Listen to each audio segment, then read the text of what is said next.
Yesterday afternoon sat in misty and cold. I had half a mind to spend it by my study fire, instead of wading through heath and mud to Wuthering Heights. On coming up from dinner, however, I dined between 12 and 1 o'clock. A matronly lady, taken as a fixture along with the house, could not or would not comprehend my request that I might be served at 5. On mounting with the stairs with this lazy intention and stepping into the room, I saw a servant girl on her knees, surrounded by brushes and coal scuttles, and raising an infernal dust as she extinguished the flames with heaps of cinders. This spectacle drove me back immediately, and after a 4 miles walk, arrived at Heathcliff's garden gate just in time to escape the first feathery flakes of a snow shower. On that bleak hilltop, the earth was hard with the black frost, and the air made me shiver through every limb. Being unable to remove the chain, I jumped over and running up the flagged causeway bordered with straggling gooseberry bushes, knocked vainly for admittance till my knuckles tingled and the dogs howled. "Wretched inmates!" I ejaculated mentally. "You deserve perpetual isolation from your species for your churlish inhospitality. At least I would not keep my doors barred in the daytime. I don't care. I will get in." So resolved, I grasped the latch and shook it vehemently. Vinegar-faced Joseph projected his head from a round window of the barn. "What are you for?" he shouted. "The master's down in the barn. Go round to the end of the barn if you want to speak to him." "Isn't there anyone inside to open the door?" I called back. "Only the mistress, and she won't open it if you keep making such frightening noises till night." "Can't you tell her who I am, Joseph?" "Not me.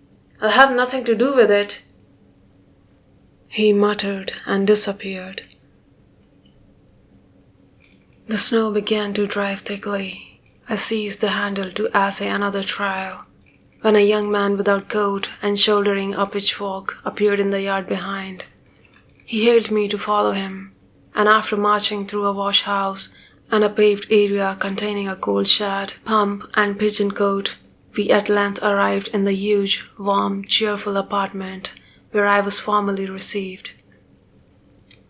It glowed delightfully in the radiance of an immense fire, compounded of a coal, peat, and wood, and near the table, laid for a plentiful evening meal, I was pleased to observe the missus, an individual whose existence I had never previously suspected. I bowed and waited, thinking she would bid me take a seat. She looked at me, leaning back in her chair, and remained motionless and mute. "Rough weather," I remarked. "I'm afraid, Mrs. Heathcliff, the door must bear the consequence of your servants' leisure attendance. I had hard work to make them hear me." She never opened her mouth. I stared. She stared also. At any rate, she kept her eyes on me in a cool, regardless manner, exceedingly embarrassing and disagreeable. "Sit down," said the young man gruffly. "He'll be in soon." I obeyed and hemmed and called the villain Juno, who deigned at the second interview to move the extreme tip of her tail in token of owning my acquaintance. "A beautiful animal," I commenced again. "Do you intend parting with the little ones, madam?" "They are not mine," said the amiable hostess, more repellingly than Heathcliff himself could have replied. "Ah, your favourites are among these," I continued, turning to an obscure cushion full of something like cats. "A strange choice of favourites," she observed scornfully. Unluckily, it was a heap of dead rabbits. I hemmed once more and drew closer to the hearth, repeating my comment on the wildness of the evening. "You should not have come out," she said, rising and reaching from the chimney-piece 2 of the painted canisters. Her position before was sheltered from the light. Now I had a distinct view of her whole figure and countenance. She was slender and apparently scarcely past girlhood, an admirable form, and the most exquisite little face that I have ever had the pleasure of beholding. Small features, very fair, flaxen ringlets, or rather golden, hanging loose on her delicate neck, and eyes, had they been agreeable in expression, that would have been irresistible. Fortunately for my susceptible heart, the only sentiment they evinced hovered between scorn and a kind of desperation, singularly unnatural to be detected there. The canisters were almost out of her reach. I made a motion to aid her. She turned upon me as a miser might turn if anyone attempted to assist him in counting his gold. "I don't want your help," she snapped. "I can get them for myself." "I beg your pardon," I hastened to reply. "Were you asked to tea?" she demanded, tying an apron over her neat black frock and standing with a spoonful of the leaf poised over the pot. "I shall be glad to have a cup," I answered. "Were you asked?" she repeated. No," I said, half smiling. "You are the proper person to ask me." She flung the tea back, spoon and all, and resumed her chair in a pet. Her forehead corrugated and her red under lip pushed out, like a child's ready to cry. Meanwhile, the young man had slung onto his person a decidedly shabby upper garment, and erecting himself before the blaze, looked down on me from the corner of his eyes, for all the world as if there were some mortal feud unavenged between us. I began to doubt whether he were a servant or not. His dress and speech were both rude, entirely devoid of the superiority observable in Mr. and Mrs. Heathcliff. His thick brown curls were rough and uncultivated, his whiskers encroached bearishly over his cheeks, and his hands were embrowned like those of a common labourer. Still his bearing was free, almost haughty, and he showed none of a domestic's assiduity in attending on the lady of the house. In the absence of clear proofs of his condition, I deemed it best to abstain from noticing his curious conduct, and 5 minutes afterwards the entrance of Heathcliff relieved me in some measure from my uncomfortable state.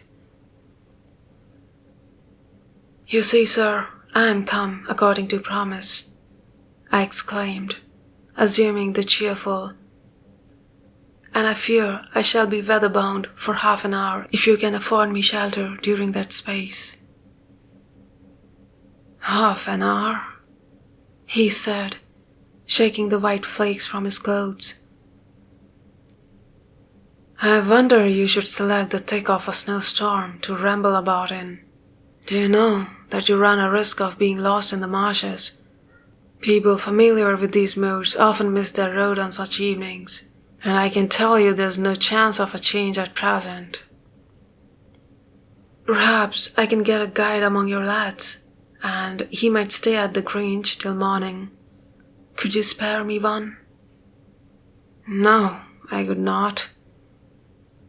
"Oh, indeed. Well then, I must trust to my own sagacity." "Are you going to make the tea?" demanded he of the shabby coat, shifting his ferocious gaze from me to the young lady. "Is he to have any?" she asked, appealing to Heathcliff. "Get it ready, will you?" was the answer, uttered so savagely that I startled. The tone in which the words were said revealed a genuine bad nature. I no longer felt inclined to call Heathcliff a capital fellow. When the preparations were finished, he invited me with, "Now, sir, bring forward your chair." and we all, including the rustic youth, drew round the table, an austere silence prevailing while we discussed our meal. "It is strange," I began, in the interval of swallowing one cup of tea and receiving another. "It is strange how custom can mold our tastes and ideas.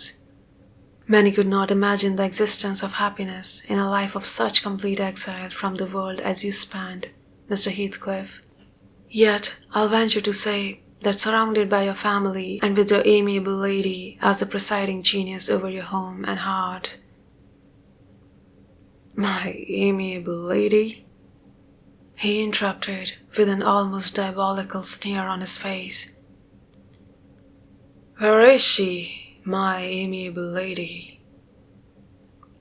"Mrs. Heathcliff, your wife, I mean." "Well, yes, you would intimate that her spirit has taken the post of ministering angel and guards the fortunes of Wuthering Heights, even when her body is gone, is that it?" Perceiving myself in a blunder, I attempted to correct it. I might have seen there was too great a disparity between the ages of the parties to make it likely that they were man and wife. One was about 40, a period of mental vigor at which men seldom cherish the delusion of being married for love by girls. The dream is reserved for the solace of our declining years. The other did not look 17. Then it flashed upon me.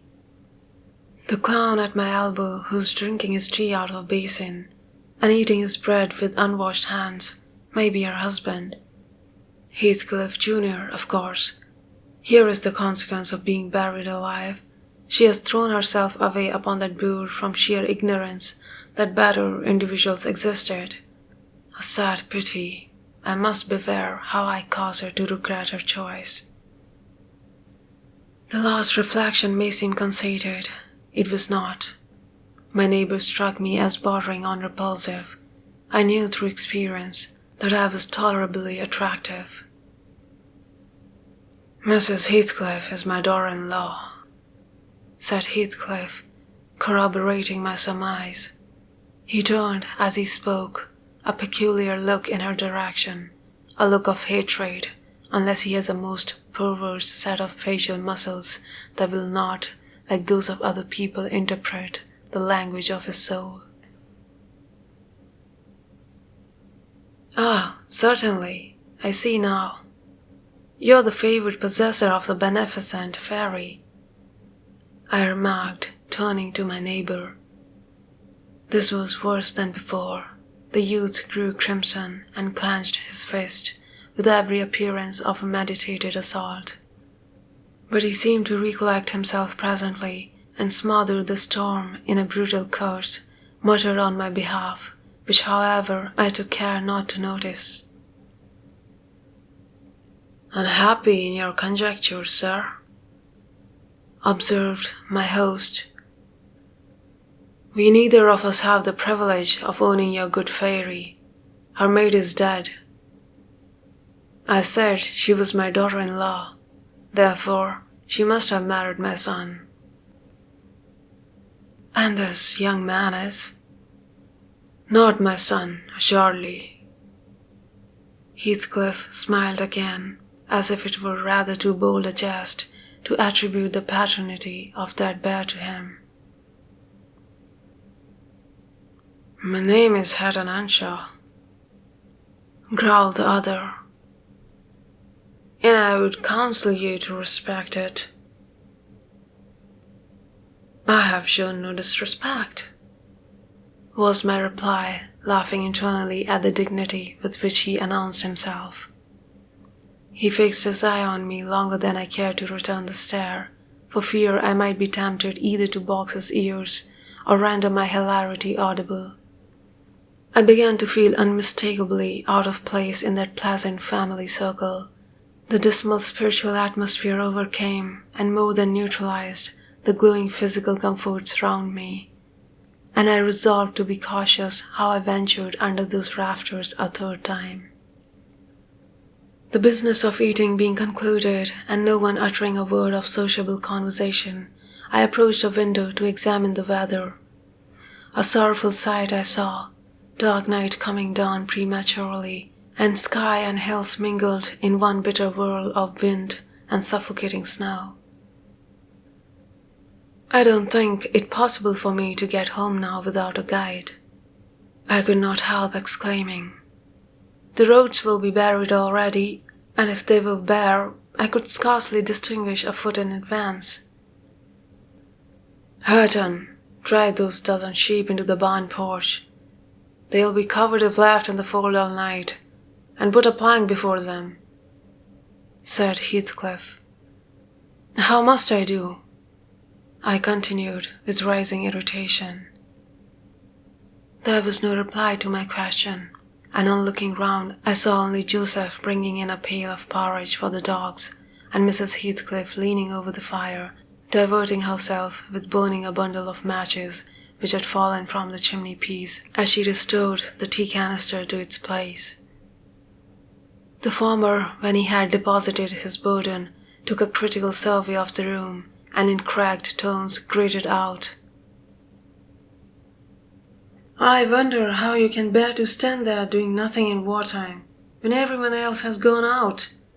But you are good for nothing, and it's no use talking. You'll never change your wicked ways, but will go straight to the devil, just like your mother before you. I imagined for a moment that this piece of eloquence was addressed to me, and sufficiently enraged, stabbed towards the aged rascal with an intention of kicking him out of the door. Mrs. Heathcliff, however, checked me by her answer. You scandalous old hypocrite, she replied. Are you not afraid of being carried away bodily whenever you mention the devil's name? I warn you to refrain from provoking me, or I'll ask your abduction as a special favor. Stop! Look here, Joseph, she continued, taking a long dark book from a shelf. I'll show you how far I have progressed in the black art. I shall soon be competent to make a clear house of it. The red cow didn't die by chance, and your rheumatism can hardly be reckoned among providential visitations. Oh, wicked, wicked, gasped the elder. May the Lord deliver us from evil. No, reprobate, you're a castaway. Be off, or I'll hurt you seriously. I'll have you all moulded in wax and clay, and the first who passes the limit I fix shall, I'll not say what he shall be done to, but you'll see. Go, I'm looking at you. The little witch put a mock malignity into her beautiful eyes, and Joseph, trembling with sincere horror, hurried out, praying and ejaculating wicked as he went. I thought her conduct must be prompted by a species of dreary fun, and now that we were alone, I endeavoured to interest her in my distress. Mrs. Heathcliff, I said earnestly, you must excuse me for troubling you. I presume because with that face, I'm sure you cannot help being good-hearted. Do point out some landmarks by which I may know my way home. I have no more idea how to get there than you would have how to get to London. Take the road you came, she answered, ensconcing herself in a chair with the candle and the long book open before her. It is brief advice, but as sound as I can give. Then, if you hear of me being discovered dead in a bog or a pit full of snow, your conscience won't whisper that it is partly your fault? How so? I cannot escort you. They won't let me go to the end of the garden wall. You? I should be sorry to ask you to cross the threshold for my convenience, I cried. I want you to tell me my way, not to show it, or else to persuade Mr. Heathcliff to give me a guide. Who? There is himself, Earnshaw, Zillah, Joseph, and I. Which would you have? Are there no boys at the farm? No, those are all. Then it follows that I'm compelled to stay. That you may settle with your host. I have nothing to do with it. I hope it will be a lesson to you to make no more rash journeys on these hills, cried Heathcliff's stern voice from the kitchen entrance. As to staying here, I don't keep accommodations for visitors. You must share a bed with Hareton or Joseph if you do. I can sleep on a chair in this room, I replied. No. A stranger is a stranger. Be rich or poor, it will not suit me to permit anyone the range of the place while I'm off guard, said the unmannerly wretch. With this insult, my patience was at an end. I uttered an expression of disgust and pushed past him into the yard, running against Earnshaw in my haste. It was so dark that I could not see the means of exit, and as I wandered round, I heard another specimen of their civil behavior amongst each other.